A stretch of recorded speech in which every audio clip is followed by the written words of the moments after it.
Hello everyone, welcome to Clarington Museums virtual Act of Remembrance 2021. My name is Mr. Bryan. I once served with the Stormont, Dundas and Glengarry Highlanders.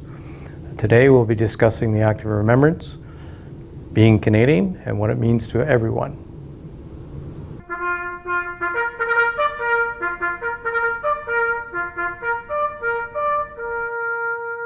Today, as we reflect on the Act of Remembrance, I'd like to talk a little bit about my credentials. I once served with the Stormont, Dundas, Glengarry Highlanders. I'm a member of the NATO Veterans Group of Canada. I'm also a member of the Ontario Regiment Tank Museum. I belong to the 178 Legion and I'm quite active in the community, bringing history alive and talking with the children and the schools about the Act of Remembrance every year. Before we get started with the Act of Remembrance and being Canadian and what it means to all of us, I'd like to explain a little bit about the displays that you're seeing on the table today and the uniforms. Some of you have seen them from last year's video. Some of it's the same, some of it's not. The uniform on the left is from the First World War, and it's from Patrick Nunny. He was a home child, which is a foster child. Him and his brothers were brought from Ireland, and they were given refuge in a place called Lancaster and the surrounding areas. He served in the First World War. He started out as a Glen, 154th Battalion, but when he got over there to fight, they were dispersed amongst the 38th Battalion Cameron Highlanders. He was very brave. He has a rare cluster of medals. He has the MM, the DCM, which is the Distinguished Conduct Medal, and he has a Victoria Cross. He didn't make it home. He was fearless. They were going to be overrun one day, early September 1918.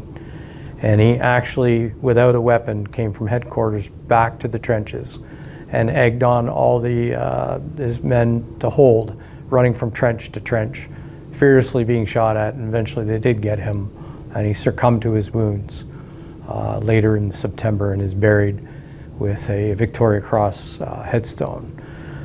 He's quite a unique individual. We honor him in the Sergeant's Mess above our mantle of our fireplace, and he's just a local hero. And his first brother was killed in action, who he never knew. He didn't know about it.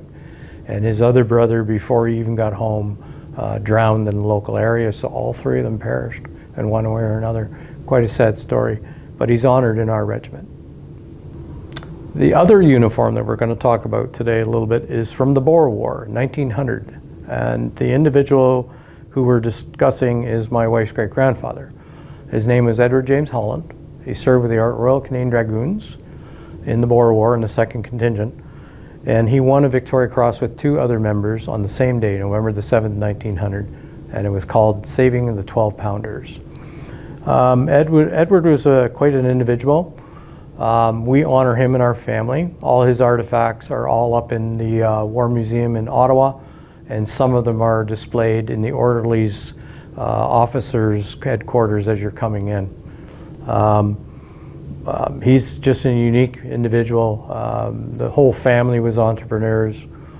They owned the Ottawa Citizen. There's a boulevard, and they sold it, but there was a boulevard up in Ottawa that's named after him, and an armories for our artillery unit. Some of the artifacts are there too. Some of the family members are scattered all over. I get the dubious honor of talking about him, with permission of course. And you can see that he had the bandolier and the tunic and the Stetson, and that's what they used to wear on horseback in the field. Right now I'd like to talk about the Act of Remembrance, being Canadian and what it means to everyone. Every year on November the 11th, we celebrate, or we recognize the Act of Remembrance, and most of us as veterans will try to go to the cenotaph and remember those who are fallen, who've committed the ultimate sacrifice. They don't go out looking to get killed, but they believe in the way of life of our cultures and our country and what we stand for. As Canadian soldiers, we go into the field of harm's way thinking that we're doing great, and in some respects we don't get to choose the battles. But for those that have never come home, we need to recognize them because they stood in harm's way for the values and our cultures and what our country stands for, helping other countries that are suppressed and have dictatorship over them and have right to not choose who they are and what they believe in or who they want to be. So every year we get together. And as children, it's important to know what the poppy stands for. It was adopted from the First World War because of all the poppies that were growing in Flanders Fields. And everybody knows the poem In Flanders Fields by Dr. McCrae, who unfortunately never came home himself. But it represents the blood spilled from Canadian forces and Canadian men and women. We've volunteered our whole lives. No conscription except for one time in the First World War by Quebec, because they had to. They hadn't had enough lots of attrition from the First World War and the battles, and they needed more men. But throughout the decades, we've been volunteering even before we were Canadian. So we remember that by wearing a poppy on our left and recognizing at the 11th hour, at the cenotaph on the 11th day of every year. And the reason behind that is because that's when the battles stopped. That's when the armistice came about. That's when the war was over. And each and every year has been adopted the same way, regardless whether it was the Second World War, Korean War, Afghanistan War. We remember those. And we try to keep remembering those. We need to remember our lessons from our battles and our wars so that we can possibly not make those same mistakes twice. But as Canadians, we're very passionate. We don't have to wear our pride on our sleeve like some countries. But when it comes to that day, that's an important day for all of us.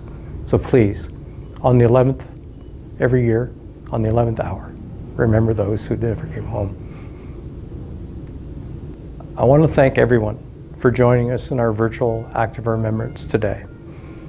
It's important that we keep this vigilance going, but I want to thank you all for being here. And hopefully, at the 11th hour and the 11th day, you take a minute of silence to remember those who never came home. The loss is real. It's still felt today throughout families, my own family. But it's important to keep this remembrance going. And though we can't come to the schools this year, this is our way of reaching out through the Clarington Museum. Again, thank you so much, and please enjoy your day